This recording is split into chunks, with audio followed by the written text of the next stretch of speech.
ایک مرتبہ حضرت موسیٰ علیہ السلام نے اللہ سے پوچھا کہ یا اللہ میرا جنت کا ساتھی کون ہوگا؟ تو اللہ رب العزت نے فرمایا کہ فلاں قصائی۔ اللہ رب العزت نے قصائی کا پتہ بتایا، نہ کسی ابدال کا، نہ کسی قطب کا، نہ کسی شہید کا، نہ کسی محدث کا۔ اللہ نے فرمایا کہ فلاں قصائی۔ حضرت موسیٰ علیہ السلام حیران ہو گئے۔ پھر حضرت موسیٰ اس قصائی کو دیکھنے کے لیے چلے گئے۔ قصائی بازار میں بیٹھا گوشت بیچ رہا تھا۔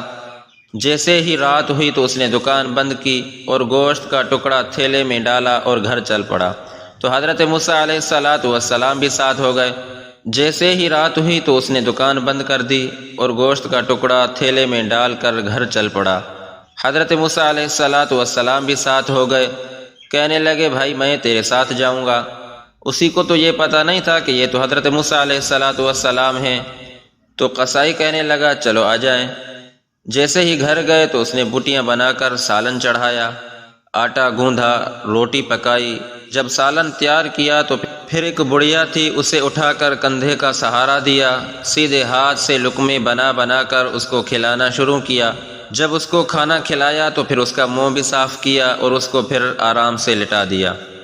تو وہ آہستہ آہستہ آواز میں کچھ کہنے لگی۔ تو حضرت موسیٰ علیہ السلام نے پوچھا بھائی یہ کون ہے؟ اس نے کہا یہ تو میری ماں ہے، صبح کو اس کی خدمت کر کے دکان پہ چلا جاتا ہوں اور رات کو آ کر پہلے اس کی خدمت کرتا ہوں، اب اپنے بچوں کو دیکھوں گا۔ حضرت موسیٰ علیہ السلام نے فرمایا یہ کچھ کہہ رہی تھی؟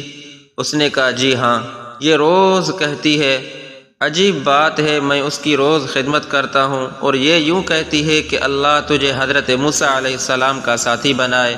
ارے بھائی اب تو ہی بتا، میں ایک قصائی اور حضرت موسیٰ اللہ کے نبی کہاں کس مرتبے پر پہنچے ہوئے ہیں، میں جنت میں کیسے اس کا ساتھی ہو سکتا ہوں؟ اللہ اکبر۔ میرے سامعین محترم، دیکھو ماں کی خدمت بندے کو کہاں سے کہاں تک پہنچا دیتی ہے۔ ایک مرتبہ اللہ کے نبی حضرت محمد مصطفیٰ صلی اللہ علیہ وسلم سے پوچھا گیا کہ یا رسول اللہ بتاؤ قیامت کب آئے گی؟ فرمایا کہ اللہ ہی کوئی پتہ ہے کہ قیامت کب آئے گی۔ تو پھر پوچھا گیا کہ کوئی نشانی تو بتائیں۔ تو آپ صلی اللہ علیہ وسلم نے فرمایا دیکھو جب اولاد ماؤں سے نوکروں کی طرح بات کرے تو بس قیامت آ گئی، جب اولاد والدین کے ساتھ ایسے بات کرے جیسے نوکروں سے کی جاتی ہے اور اس سے وہ سلوک کرے جو نوکروں سے کیا جاتا ہے تو پھر سمجھنا قیامت قریب آ چکی ہے۔ دعا ہے کہ اللہ رب العزت ہم سب کو اپنے والدین کا فرما بردار بنائے۔ ایک مرتبہ حضرت سلیمان بن حرب رحمۃ اللہ علیہ تشریف فرما تھے۔ وقت کا بادشاہ ہارون رشید اس وقت اپنے دربار میں موجود تھے۔ ہارون رشید کو بہت زیادہ پیاس لگی۔ اس نے اپنے خادم سے کہا کہ مجھے پانی پلاؤ۔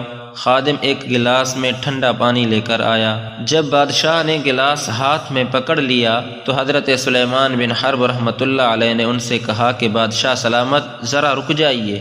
تو ہارون رشید رک گئے۔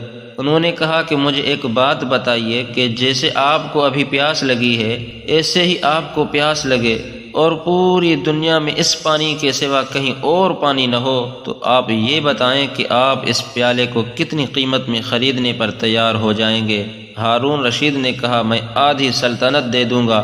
پھر حضرت سلیمان بن حرب رحمۃ اللہ علیہ نے فرمایا کہ اگر یہ پانی پی لیں اور آپ کی پیٹ میں چلا جائے لیکن اندر جا کر آپ کا پیشاب بند ہو جائے اور پھر وہ نہ نکل پائے اور پوری دنیا میں صرف ایک ہی ڈاکٹر یا حکیم موجود ہو جو اسے نکال سکتا ہو تو بتائیے کہ اس کو نکالنے کی فیس آپ اس ڈاکٹر اور حکیم کو کتنا دو گے؟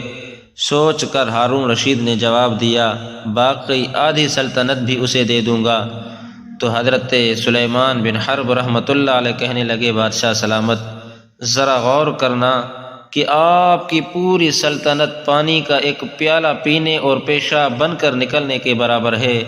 اگر ہم اللہ رب العزت کی نعمتوں پر غور کریں تو پھر دل سے یہ آواز ضرور نکلے گی کہ ہمیں اپنے رب کا بہت شکر ادا کرنا چاہیے۔